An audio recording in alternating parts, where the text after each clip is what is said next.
Hello and welcome to Sit Down Saturday, where we answer your questions. And today's question is on the video about core that we made a few months ago. Rick Martin says, I'm a strong runner. I work core all week long and I consider it to be very strong as well as the legs.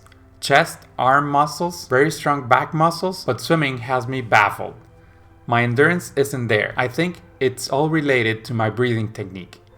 I think I have to experiment more with breathing to feel comfortable with my longer swims. I get winded at about 150 meters. So this is a very interesting question. We know Rick has the endurance and he has the muscles, but running is very different from swimming. When you're running, you breathe through your nose and you exhale through your mouth. And in swimming, it's the complete opposite. You breathe through your mouth and you exhale through your nose.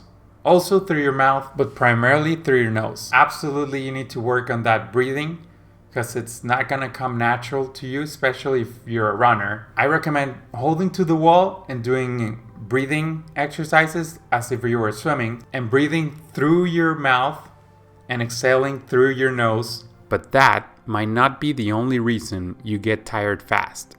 Swimming technique is also another very likely explanation. So in swimming, there's a lot of things that you can do to reduce the drag and the efficiency of the technique to essentially swim faster with less effort. And you need to find those things, those mistakes you're doing, and correct them to swim at the same speed you're swimming without getting tired. But also, swimming endurance is very different from running endurance.